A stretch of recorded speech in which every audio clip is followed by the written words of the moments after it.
রাহুল আর দুষ্টু লাউয়ের অভিযানে। রাহুল ছিল এক দুষ্টু কিন্তু অনেক বুদ্ধিমান ছেলে। সে প্রতিদিন নিজে নিজে নতুন নতুন খেলনা বানাত। একদিন তার মা বাজার থেকে একটা বড় লাউ এনে রান্না করার জন্য রেখে দিলেন। রাহুল লাউটা দেখে ভাবল, এত বড় লাউ দিয়ে একটা রোবট বানানো যায়। রাতে সবাই ঘুমিয়ে গেলে টুনটুন লাউটাকে নিয়ে গ্যারেজে গেল। সে লাউয়ের মধ্যে ব্যাটারি, ছোট মোটর ও 2টা খেলনা গাড়ির চাকা লাগিয়ে দিল।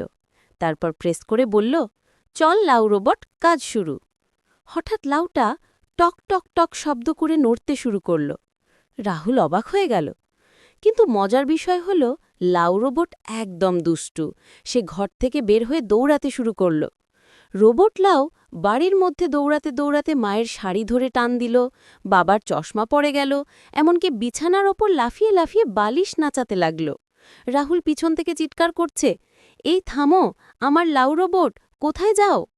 লাউ রোবট রান্নাঘরে গিয়ে সব বাসন টং টং করে বাজাতে লাগল। ভয় বিড়াল ম্যাও বলে বাইরে পালিয়ে গেল।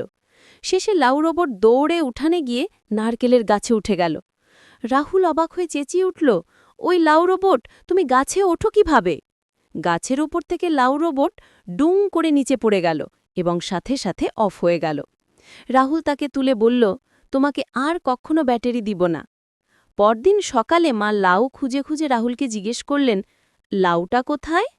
রাহুল বলল, মা, লাউটা রান্না করলে কোনো সমস্যা ছিল না, সমস্যা ছিল তার দৌড়ানো। মা কিছুই বুঝল না, কিন্তু দর্শকেরা হো হো করে হাসতে লাগল। এরপর থেকে রাহুল সব সময় তার আবিষ্কারের আগে একটাই লাইন লিখে রাখে, যে কোনো আবিষ্কার দৌড়াতে পারে, সাবধান। ভিডিওটি ভালো লাগলে লাইক, কমেন্ট ও সাবস্ক্রাইব করতে ভুলবেন না।